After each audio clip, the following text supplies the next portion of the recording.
Avengers! Assemble. Hello, everyone, and welcome to Excelsior, the world's #1 Marvel's Avengers podcast. I'm your director, Christian Buckley. Joining me, as always, for your December 19th episode is the Apex legend, Jack Martin. Excelsior, Christian, and happy holidays. Happy holidays. What a year it's been. You know? Yeah. You could say that again. The MCU was absent this year. They broke their decade-long streak. Would you still say it was a good year for Marvel, though? Yeah, I would say it was a good year. It wasn't the banner years we've been really experiencing since 2008. Really, and when it really got into its stride, the MCU. But yeah, I mean, with this game, you and I historically have enjoyed it. Maybe some months more than others, but yeah, I mean, it was an okay year for Marvel, I would say. Yeah, and I think looking at this game specifically, just, compared to other games that could have launched this fall, I think this is actually a success. Yeah, when you really compare it to other games recently, this was a banner of a launch, so kudos. Yeah, specifically Cyberpunk, for those that aren't aware. But we're going to talk about Kate Bishop, what we're thinking of her a week out after the content drop, predicting what we expect from January for Marvel's Avengers, as well as potentially having a lead on when this next-gen version is hitting. And there's some new MCU content to discuss that has been announced since last week's episode when we got that mega load of information. So why don't we kick things off the way we normally do with Fury's report. Now, Jack, what would you do if I told you that I don't think there's a War Table blog this week? If there is, I didn't find it, or it's late. I wouldn't be surprised. I admittedly didn't even look for it. At this point in the year, I feel like everyone is just like, you know what? We're done. You know what? We're gonna call the holiday season just from mid-December till mid-January. I think we all deserve it. So yeah, I would not be surprised if there is not a Fury's report or anything, or a War Table rather. Looking like there is one. However, it was posted on Wednesday for some reason this week. So, as this is coming in, Along Came a Spider is the low power mission for your priority missions for the week. Day of the Remains is the high power level, and for completing the Harem Room, you will get Miss Marvel from 2014. Number 2, it's that comic book cover of Kamala looking up and she's blowing a bubble? Yep. It's that one. Very cool. So, those are your priority missions. There's really nothing else to speak of outside of a marketplace update. We got a new Iron Man skin, new Kate one as well, and an interesting looking Black Widow that I can't say I love, but I haven't taken a look at it. Can you describe it for the listeners? So she has a very, very, very short haircut, and her head seems disproportionate with how close the haircut is, if that makes sense. Gotcha. I Tacked can't on tell. Almost. Yeah, it might just be the image, but I guess it's cool. We're still exploring. I know short hair Black Widow is a staple from I think the 80s Black Widow comics. So it's cool to continue exploring more looks for these characters. We've seen skinny face Thor, with the long hair down. We've seen short hair Thor now, and then the staple Thor we've been getting from the launch game. But yeah, that Iron Man skin does look a little cool. It's a legendary one. It's got a nice chest piece going on it. It looks like it's got some red decals over the glowing arc reactor, which is interesting. Oh, that's interesting. So, yeah, it's pretty cool. I might have to check that one out. Yeah, I agree with you. I think for the most part, the sort of skins have sort of remained in the pocket around the design that they made for the characters. The overall build of the characters hasn't really changed. The skins have, but they've sort of centered around the builds of the characters. So I hope they kind of branch out. We've been saying for this podcast that they don't really have the best skins at the moment. So hopefully that changes.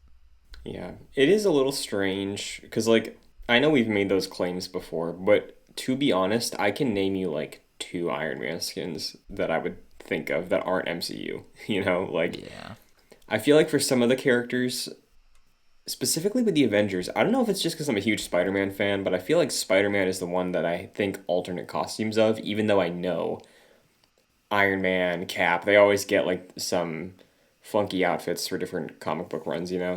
Yeah, that's a good point. And if you look into the DC side of things, I think it gets more with characters, especially like Batman. You get like just a plethora of different takes on the character, and that goes with different skins that you can get in the Arkham games. So, yeah, I think you're right. At least from our knowledge, like there aren't too many as much as like Spider-Man or Batman, but Mm. I think there's some out there that they can get into. Yeah, and we all think the MCU pack is inevitable. It's going to be $40 for everybody, and you're just going to get them all and have a good time. Sure. So, there is a piece of information though that is not official from Square that I wanted to bring up. This is from a retailer leak. I believe it's a European online retailer. Um, there's a PS5 version of Avengers that was listed. Now, you may be wondering, Christian, I'm listening to this podcast and I'm playing Avengers on my PS5 right now. You fool, that's not what I'm talking about. I'm talking Way about to go, the Christian. Get him. I'm talking about the you go into a store, you see the PS5 shelf that has like 6 games on it and you're like, "Oh, Avengers, I want that one." Now this will also work backwards in terms of being a free upgrade if you are playing that PS4 version on a PS5 or plan on upgrading to a PS5. But according to this retailer, it is releasing February 26th, 2021. What do you think of that, Jack? Do you believe it? So this is almost certainly a placeholder. Mm-hmm. Well, I shouldn't say that. Usually online listings are placeholders. Did you say this was a physical listing or It was a a... physical listing. Okay, so that has more merit. Um, I don't know about that. I'm gonna look at this with more skepticism than I am with like confirmation, Mm-hmm. because we haven't heard from Crystal or Square yet. Um, it's possible. I was expecting this to be like much later in the year, Mm-hmm. but it's funny whenever I hear next gen version of any game, my mind goes to Cyberpunk, because like I'm sure with you too, like my mind has just gone to Cyberpunk this past week because of the horrendous launch on Xbox One and PlayStation 4. So it's funny to think of next gen version of this game in like a very positive light. But Mm-hmm. yeah, going back to it, I sort of expected this to be much later on rather than earlier in the year. But yeah, what do you think? Do you believe this? I think your skepticism is fair. The reason, because this happens all the time with games, right? Like you see a retail listing. Um, I listen to podcasts and listeners write in. They're like, "Hey, so I saw on Amazon it said Metroid Prime 4 is coming out December 31st, 2020." Um, like you mentioned, placeholders exist, but the reason I think this might be more than that is because I don't understand why the placeholder would be a random day in February. That's Like, really specific. Yeah. I could see it being, if it was, example, December 31st, like we see many games do, or if it was like a March 31st, because for video game companies and companies as a whole, fiscal year ends at the end of March. So I could see if it was a placeholder, it would be either of those two things for either the end of the calendar year or the end of the fiscal year. February is super random. There's no reason for it to be February unless they like threw a dart at a calendar, you know? Yeah. So, for that reason, I'll buy it a little bit. I'm a little opposite of where you were. I was kind of expecting it to be early next year because I believe the original plan was the next gen version to launch in like around now. Um, and I think in terms of this game compared to like a Cyberpunk, the game I think is solid on current gen. Like yeah, the Yeah, it frame rate has works. some issues. Yeah. It works. Uh-huh. Um, so I think scaling upward, there shouldn't be a problem there, you know? Like if you're taking a base level version of a game and then making it better, I think that's significantly easier based on how pipelines work than building for a high-end PC and then making it worse. Yeah. It seems like it's pretty feasible, like especially if they were planning on having those around this time. Hmm. Um, a few months out, I could see that happening. I was just sort of expecting, like, after the launch of this game and sort of the issues that Crystal has been dealing with, that those versions would be like, hey, we're gonna push this back because like that's not our focus right now. Um, but it seems like they have been more communicative and they've been fixing a lot of issues. Um, and you're right, like it doesn't seem like with Cyberpunk that is like a much bigger task, and with this game it seems like a lot more feasible to actually put out a next gen version. So Hmm. yeah, I mean, uh, with that now, I think maybe February to April is maybe a good way of looking at a potential release for that. So yeah, that's hopeful. Yeah, so we'll see. I would imagine soon, probably early 2021, they announce the date if this is the case. We'll see if this is paired with any significant content. But speaking of content, we just got Kate last week. We talked about her. We gave impressions of her operation, her story, and how she plays her kit. The everything you expect out of a character content update. Now, a week out, have you played as much as you thought you were going to, Jack? I think I said before this came out that I would play like maybe for a week to get her up to 150. I've played for a week. I haven't gotten her up to 150. I haven't been like really going at it. I've Hmm. jumped back in to do some dailies. I got the weeklies that came out on Thursday. Um, so I'm like sort of progressing through her challenge card, not like as intently as I would have expected. But I think I have her around level 50, and her power level is, I think, maybe exactly at yours, which I think is at 70 right now. Okay, yeah. I currently for Kate, I'm at 45. I think like 45 to 47, and power level is 70. Um, I played a fair amount the weekend after our recording last week, but considering we did our Joy Clicks Game of the Year awards this past week, I wanted to finish Ghost of Tsushima, so that was the focus of a lot of my time playing games this week as well. Yeah. But Also, shout out to this game for winning our Best Podcast Award, but Best Podcast Game Award. yeah. Now, you and I fought tooth and nail for this one. Oh, Um, yes. I think so. Our friend Kevin, who joined us on that, was arguing for Assassin's Creed Valhalla, which I think was probably worthy of debate. But man, if you think podcast game, you think turn your brain off, and what comes to mind is Marvel's Avengers. So, well deserved. Yeah, Also, absolutely. sorry. I mean, I think honestly, there's a value to games that do that.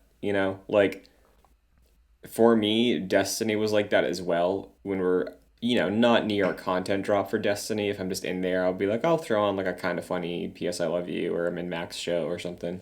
Hmm. But yeah, I think there's absolutely value to that. So congratulations, Avengers. You didn't win Best Multiplayer, but you won the award that speaks most to me.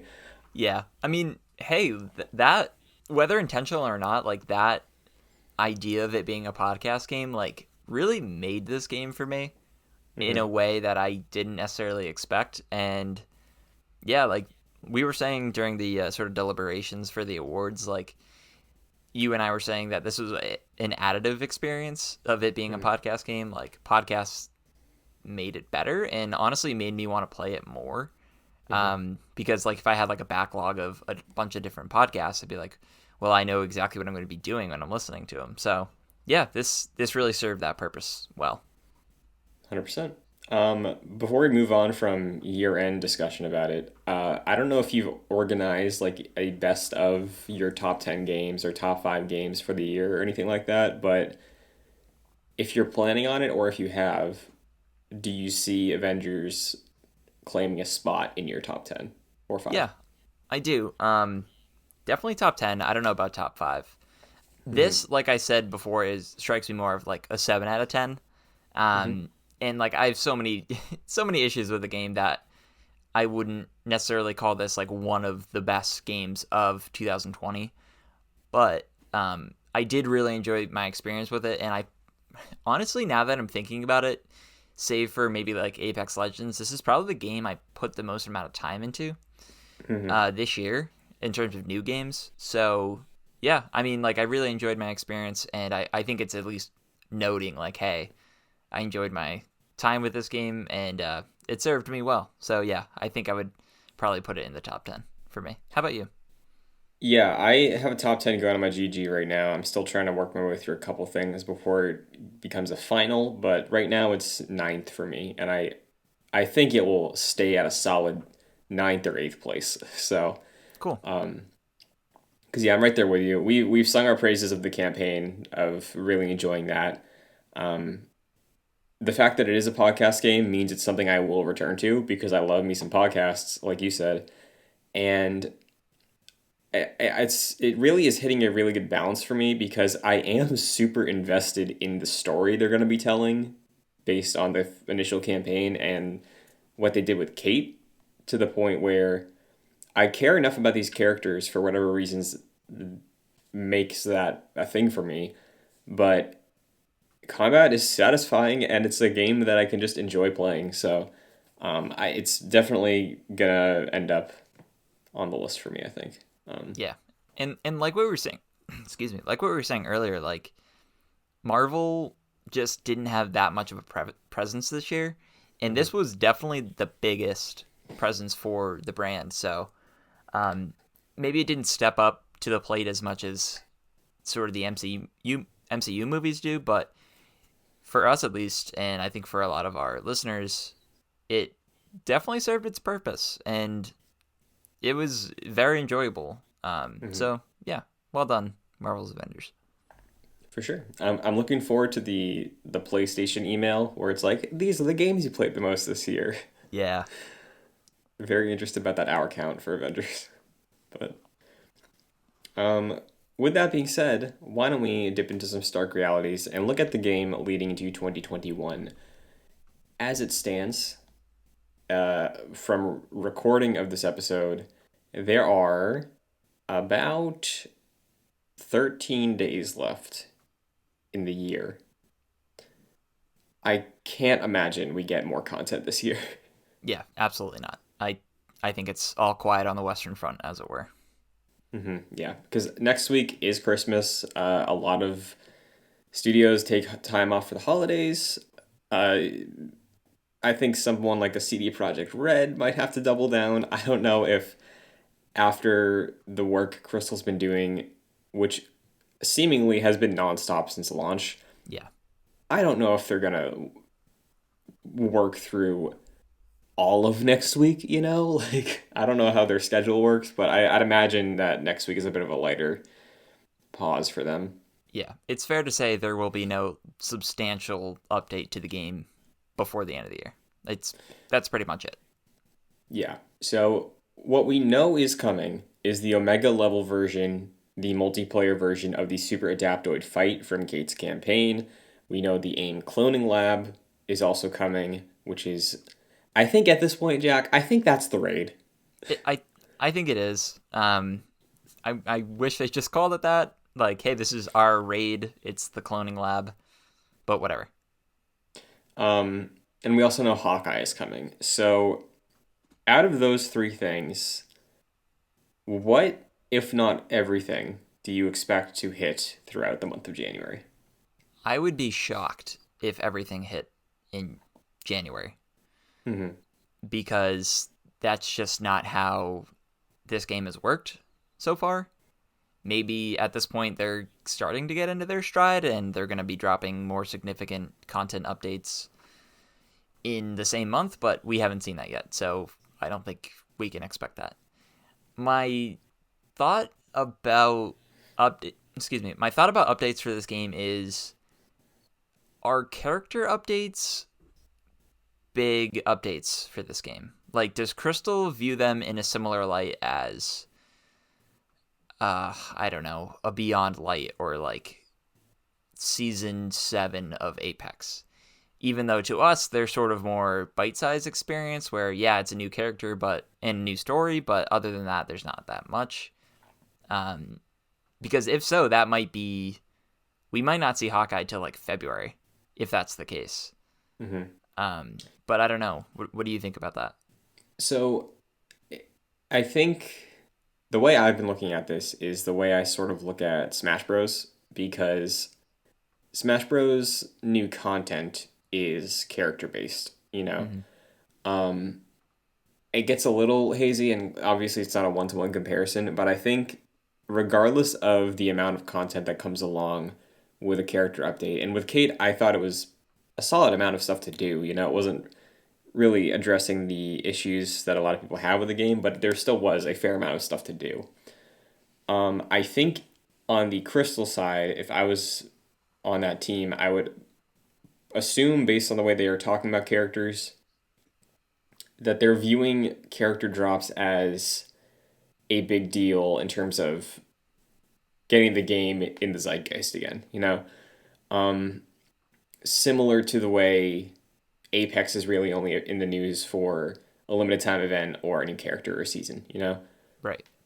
I think for them, anything that is new probably fills that void of, hey, this is the big thing for the game this month.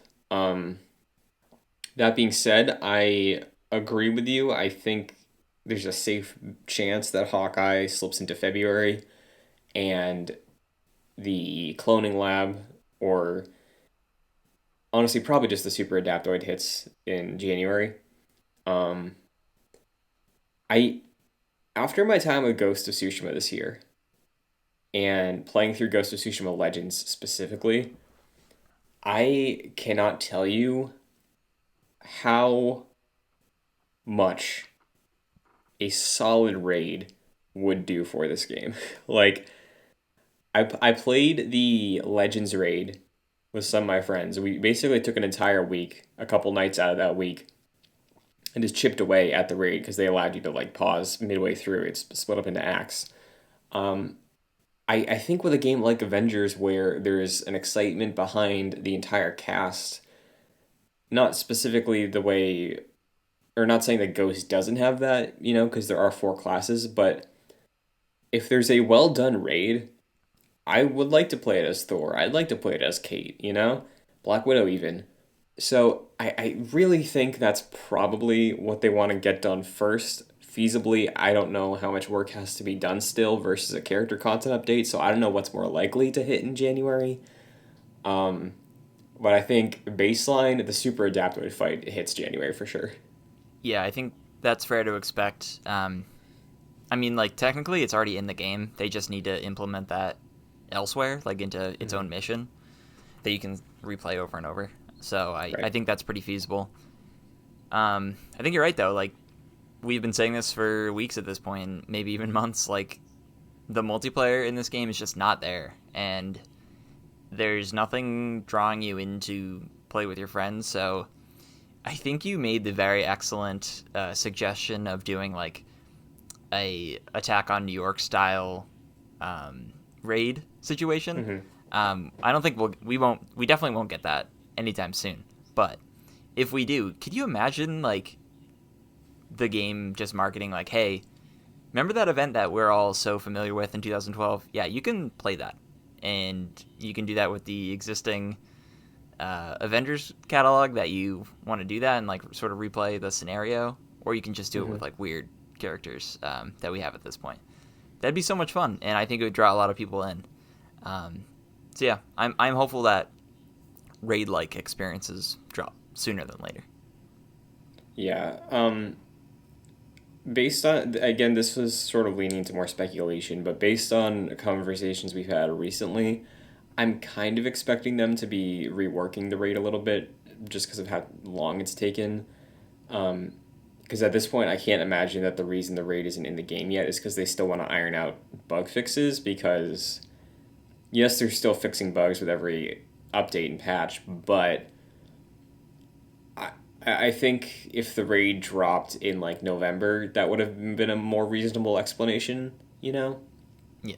So it's hard to see where the priorities lie in terms of content, but yeah, I think the raid would help so much, and I would love if it hit January. I'd be okay if Hawkeye was February if they got the raid out in January, but yeah, out of the two, I really don't know which one I think is more likely for the next month.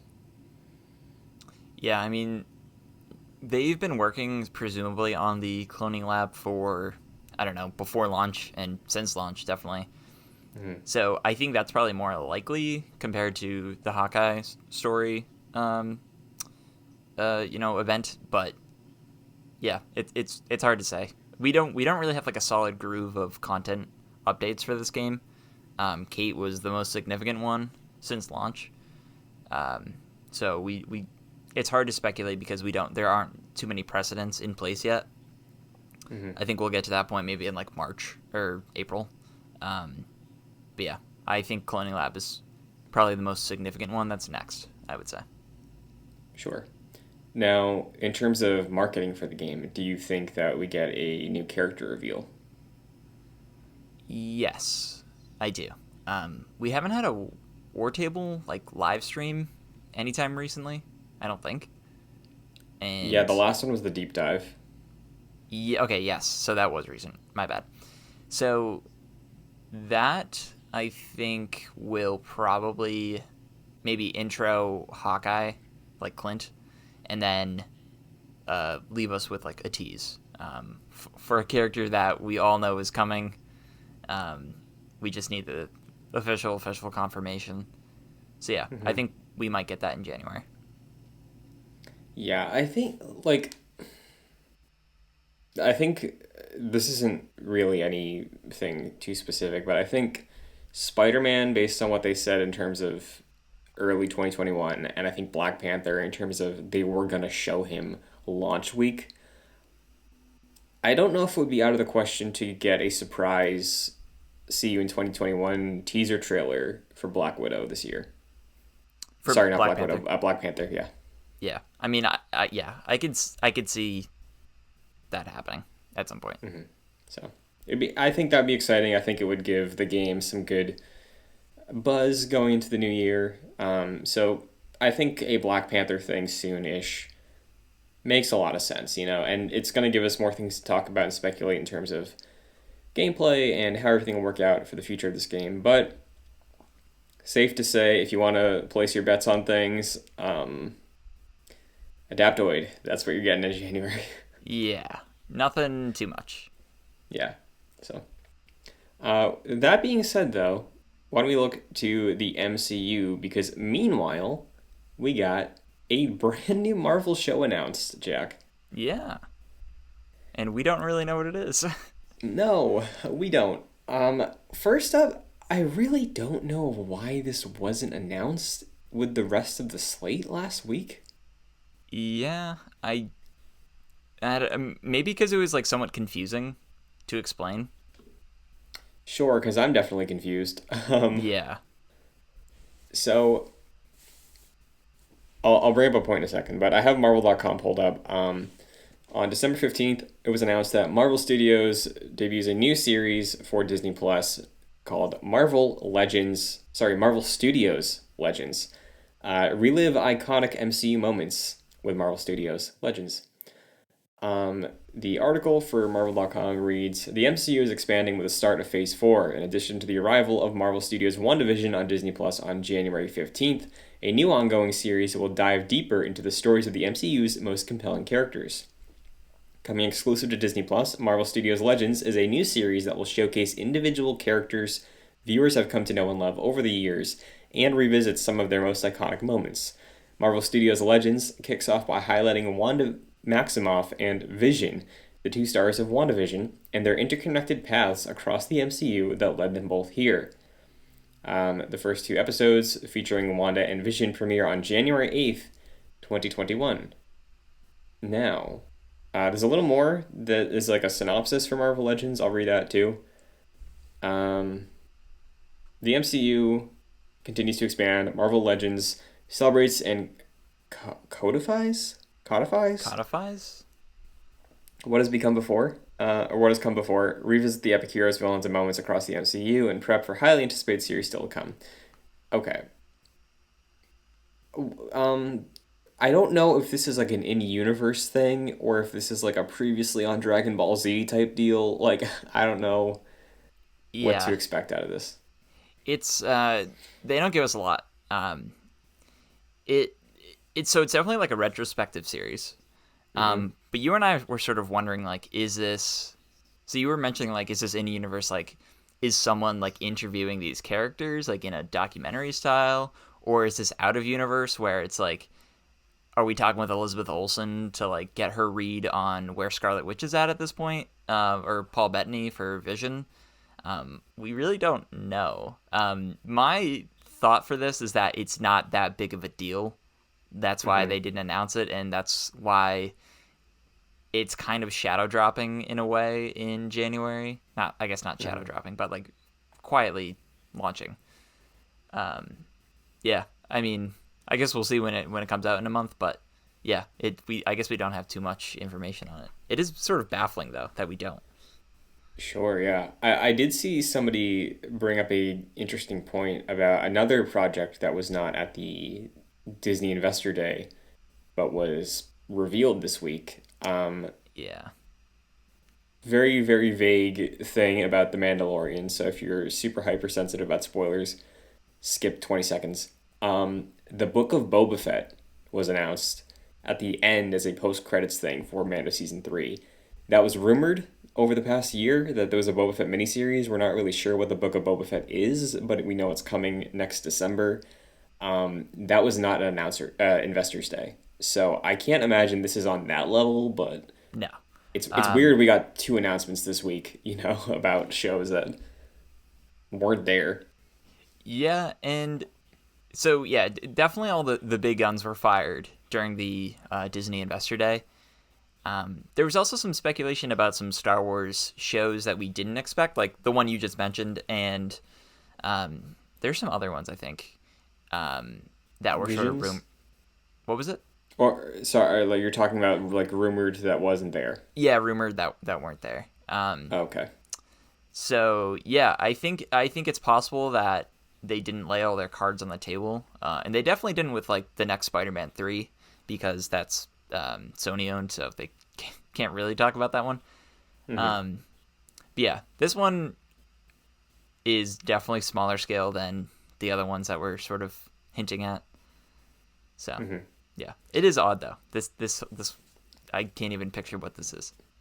Yeah, because like I see a world, you alluded to it, but like I see a world where this is from the perspective of the watchers, sort of how like Mm, what if is.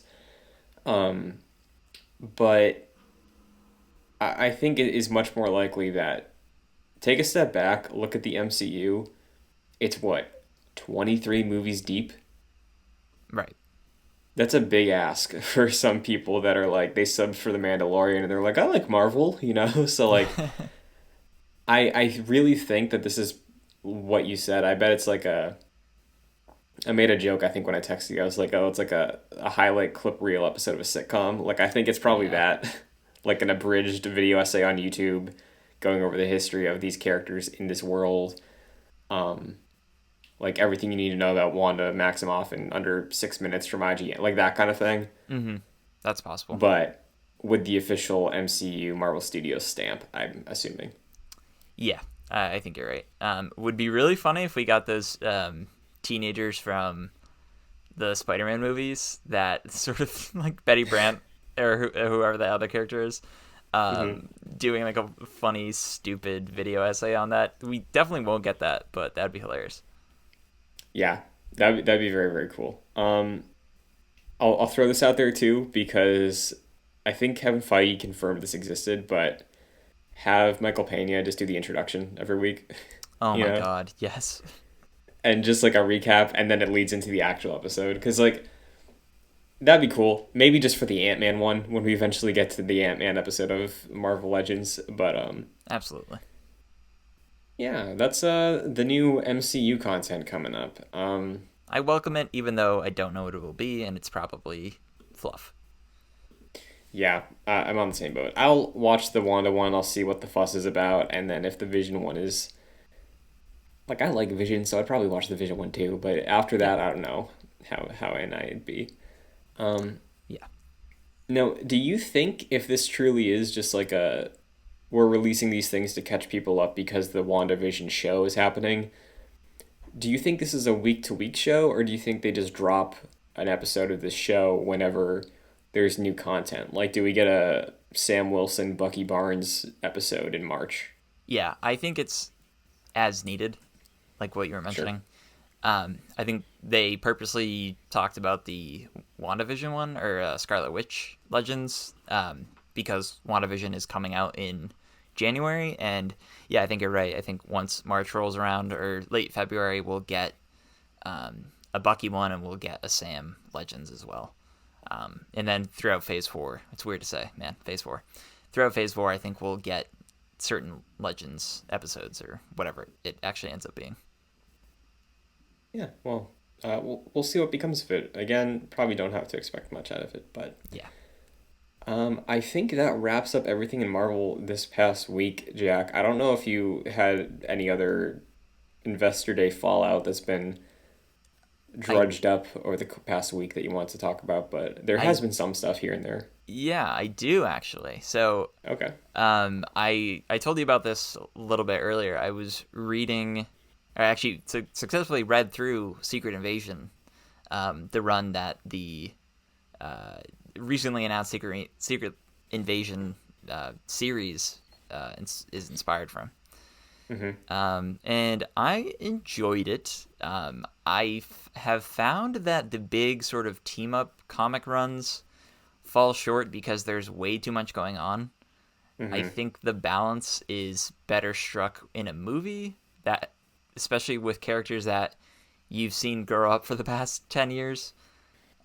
Whereas jumping in with like a comic series, there's like literally 100 characters on the page, and I know maybe 20 to 30 of them, you know, and Mm-hmm. not all of them are fleshed out in certain ways. And I think with the medium of comics, it's sometimes difficult to read who's even speaking, especially with narration. But yeah, I think the premise itself is the most exciting, where Skrulls have infiltrated the Earth, and by the time people find out, it's like already too late. And I think we can expect something similar with the sort of limited run series, and especially with characters that we've seen for the past, like I mentioned, 10 years, probably more at that point. It will be very interesting to see their take on it. So yeah, interested. Yeah, I know we've had some discussions about the concept of Secret Wars and Secret Invasion in the past. Like, are you worried at all about adapting that? Because, like, we read Civil War last year for this show, and that was significantly different from Civil War in the MCU. Like, some themes carried over in terms of, like, security and agency, in terms of corruption in government, but, like, the moment to moment stuff was different. The reason for Civil War was different. Like, do you see a world where Secret Invasion can be done based on the attachments people have to so many characters in the MCU that doesn't feel like it's, like poo pooing on all of that? Yeah, 100%. So I'll spoil the end of the comic run. You can skip ahead like 20 seconds, but like it really doesn't matter because I don't think this is how the MCU is gonna take it. But by the end of that comic, Iron Man basically finds like a spaceship full of like the actual characters that we know, and Mm-hmm. it's like revealed that the Skrulls like captured them, like copied themselves after those characters, and then like stored them away in case they needed them. So basically, at the end, like it's revealed that those characters like have always been those characters, and they were just squirreled away somewhere. So like they come back, they're reclaimed as those characters. It's not like, oh Mm-hmm. no, Iron Man was a Skrull like the entirety of the time we knew him, and now he's dead. No, like they got those characters back. So in a way, it was somewhat cheapened, but like they could continue on being those characters. So that was fine. I think if we get something like that, that will happen. Like if Captain Marvel's like, oh yeah, I was a Skrull it would have been like Captain Marvel was the Skrull after like Endgame. You know what I mean? Like, I don't think it'll be anything that drastic that like affects our outlook on the character. So yeah, I'm not super worried. I think at this point we've mentioned that Phase 4 is going to be weird, but I have sort of all faith in the MCU and Kevin Feige that it will be handled properly. Very nice. Well, good to hear then, because I was a little worried, like I'm dreading the day it's like, oh, Scott Lang was a Skrull for all of Ant-Man 2 or something like that. Like I don't know if that's the extent, but hearing that it can be done well, I think is reassuring, and I'm sure they would do it well. Because there was that Nick Fury reveal, right, that he was a Skrull in for like a while. Yeah, we haven't gotten an answer of like how long it's been. Yeah, I wasn't really upset by that. I was kind of into it. I'm assuming he's been a Skrull since he left in Winter Soldier. Yep, that's a safe bet. Yeah, and I'm cool with that still, because like the moment still hit for everything since then, and considering it was Talos as well, like I really like Talos, so Yeah, like totally. seeing him fill into that role, I'm cool with that too. So I think they can absolutely do it and not have it feel cheapened. But it's funny you mentioned that too, because recently I was looking into like iconic Fantastic Four comics to read to sort of like get some more familiarity, because as a kid I loved the Fantastic Four. It was like Spider-Man and them from, I don't know if it was like cartoons, the fact that like the Human Torch was in some Spider-Man games as a kid or what, but like I really liked the Fantastic Four, and I don't think they have matured based on my experience with them. So I'm looking to comics. I'm trying to see if there's been some like reinventions of them since Yeah, maybe we like the can super campy one. start reading some comics again for the show and sort of fill out Yeah. the dry weeks. Yeah, I'd be down to do that. We got a lot of new characters coming up. We got like that Moon Knight. We got Fantastic Four. So we'll see. Yeah. But I think that wraps up Marvel for the week, and in turn Excelsior. So Jack, where can the agents of Excelsior find you? Sure, you can follow me on social media at Fascinated Jack. Like I said in our sort of video game deliberation, if you like that Pokemon show we did, maybe look out for next year, because I'm sure you'll get some updates. What about you, For Christian? sure. You can follow me on Twitter, Instagram, and Twitch at Chris N. Buckley. This show is available on youtube.com/joyclicks, along with our Star Wars show Jedi Knights, the Joyclicks Gamescast, and if you're curious, the Joyclicks Game of the Year Awards. If you want the audio version, though, you can get that on Apple Podcast or Spotify. If you can rate a review on your platform of choice, it'd be greatly appreciated because it helps us out a ton. And if you want to get involved further, you can go to patreon.com/joyclicks for the $1, $2, or $5 tiers to help the shows keep going and get producer credit like Aaron Easton. So thank you very much. And that's going to do it. So until next time.